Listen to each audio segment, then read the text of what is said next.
Let's start with the elephant in the room, or maybe the lion in the den. Why on earth would an animal, after going through the pain and effort of reproduction, suddenly turn around and kill its own offspring? It sounds like the worst parenting strategy since giving toddlers espresso. And yet, across the animal kingdom, it happens. A lot. It's not just a freak accident. It's not because they went crazy. It's biology. Cold, brutal, evolutionary logic. But still, yikes. Let's break it down.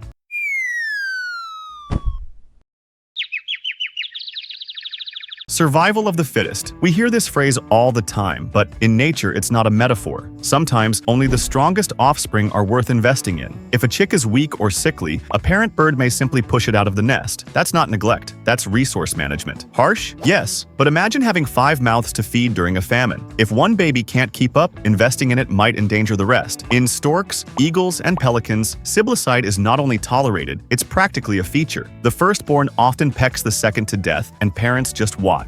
Evolutionarily speaking, it's like nature saying, hey, we budgeted for one. In some species, weaker infants are killed to conserve energy or protect the health of the group. It's ruthless, but it's how certain populations have managed to stay resilient for millennia. Sometimes, even within the same litter, the size or behavior of one offspring may trigger parental rejection. Think of it as a brutally honest performance review where not everyone makes the cut. Some species, like pigs and seals, will naturally prioritize the strongest babies, either by direct elimination or neglect. This passive infanticide ensures that limited resources go to those most likely to thrive. It's not personal, it's math. Now let's talk about one of the most infamous reasons: a new male in town. In species like lions, when a male takes over a pride, he doesn't just swagger in and high-five the cubs. He kills them. Why? Because females with nursing cubs aren't ovulating. The new male wants to pass on his genes, and fast. By eliminating the existing cubs, he brings the females back into estrus in a matter of weeks. Yes, it's horrifying, but from an evolutionary standpoint, it makes brutal sense. The male has limited time in charge. He's maximizing his reproductive window. It's like hitting refresh on the pride's gene pool. And it's not just lions, langurs, gorillas, and even some rodent species exhibit this behavior. The logic is always the same: out with the old genes, in with the new. This behavior often sparks intense protective instincts in mothers. Some female primates fake estrus or hide their babies to trick or avoid infanticidal males. Evolution, after all, is an arms race. Some males have even been observed grooming infants to gain trust, only to later turn violent. It's manipulative, yes, but it reflects the lengths evolution will go to secure genetic dominance. When times get tough mothers make impossible decisions. If food is scarce, some animals terminate their pregnancy or kill newborns to conserve energy. In rabbits, a mother may eat her young if she senses environmental danger or stress, not out of malice, but because producing milk, staying alert, and staying alive may not be compatible. Hamsters? Same deal. A stressed out mother will cull the litter if she feels overwhelmed. It's like she's saying, I can either raise these babies or survive the week, but not both. This isn't just desperation, it's evolutionary triage. In the long run, surviving to reproduce again is more valuable than risking it all on one doomed litter. And it doesn't stop with rodents. Bears and primates have also been observed abandoning or killing their own infants in extreme stress. Harsh climates, predator pressure, or habitat destruction can push animals toward drastic behavior. Nature doesn't hand out medals for parenting. It rewards survival. In some amphibians, like certain frog species, mothers may adjust their behavior depending on rainfall or temperature. When conditions are good, they reproduce. When not, they eat their own eggs to regain nutrients.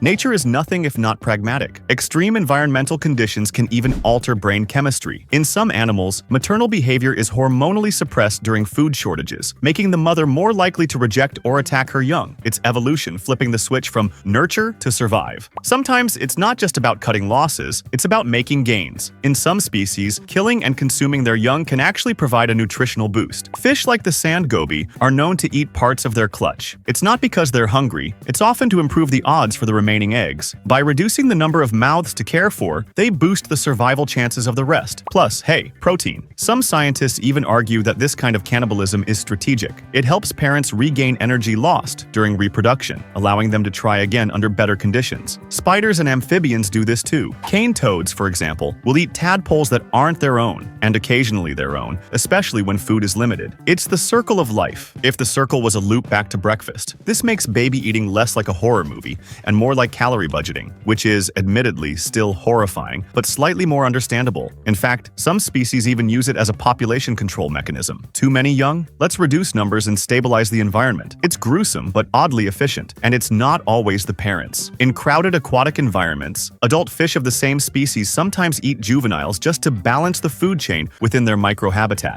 It's nature's harsh version of family planning. Sometimes baby killing isn't calculated, it's a tragic mix-up. In crowded nesting areas, birds may trample or smother chicks unintentionally. In rodents, mothers may fail to recognize their own offspring, especially if they're handled by humans and lose their scent. Even in chimpanzees, occasional infanticide occurs during social chaos, dominance fights, territorial disputes, or confusion about paternity. These aren't always strategic killings. They can be panicked, misdirected aggression, and in captivity, animals may display higher rates of infanticide due to stress, unnatural groupings, or lack of environmental cues. What looks cruel might actually be a side effect of putting wild animals in human-designed spaces. Accidental infanticide reminds us that animal behavior is not always driven by logic. Emotion, confusion, and environmental context all play a role. Even the best evolutionary plans can unravel in the chaos of real life. In laboratory mice, for example, a sudden change in cage or scent can trigger maternal rejection, even after initial bonding. The line between instinct and error is razor thin. Let's be clear, evolution doesn't endorse killing your young, but it does preserve behaviors that improve reproductive success. If infanticide helps an individual pass on more genes, it sticks around. It's important to remember that natural selection isn't moral. It's not kind. It's efficient. Genes don't care how you feel. They care whether they make it to the next generation. In that context, baby-killing behaviors make brutal evolutionary sense. They're often conditional, not default, triggered by stress, instability, or opportunity. They're flexible strategies, shaped by millions of years of survival math. And when these strategies work, when they lead to more surviving offspring in the long term, evolution hits save changes. That's how you get behavior that looks monstrous to us, but logical to nature. Infanticide might even act as a reset button, allowing a parent to try again under better circumstances. It's cold comfort, but sometimes the future of the species depends on brutal calls in the moment. And while we'd like to think of nature as nurturing, the reality is much more complicated. Evolution's main goal isn't happiness, it's continuation, and sometimes that comes at a devastating cost. This is where things get uncomfortable, because while infanticide is abhorrent in human societies, it has existed throughout history. Anthropologists have documented cases of child exposure, selective neglect, and infanticide in ancient cultures, usually in times of extreme poverty, war, or social pressure. While we've created ethical frameworks and legal protections, our distant ancestors weren't operating under the same codes. What sets us apart is the development of moral reasoning, empathy, and the ability to reflect on our actions. We've evolved not just bigger brains, but societies that reward care, nurture, and protection of the vulnerable. But even in humans, the biological roots of resource stress, competition, and reproductive strategy echo quietly beneath the surface. Understanding where those instincts come from can help us better confront and overcome them. We're not separate from nature, we're a part of it. But we also build hospitals, write poetry, and adopt rescue dogs. Our compassion is real, and our ability to rise above our biology is perhaps our most human trait. To balance out the grim stuff, nature also gives us stories of animal altruism. Think adoption in elephants, dolphins, and even bats. Some animals raise young that aren't theirs, even at a cost to themselves. In vampire bats, individuals share blood meals with hungry roostmates, even unrelated ones. In certain birds, helper siblings delay their own breeding to care for younger brothers and sisters. These behaviors may seem sweet, and they are, but they also serve evolutionary logic, kin selection, reciprocity, and long-term cooperation. Some species, like bonobos, are particularly nurturing and tolerant of infants, even those from different social groups. These traits may be linked to social bonding and group cohesion,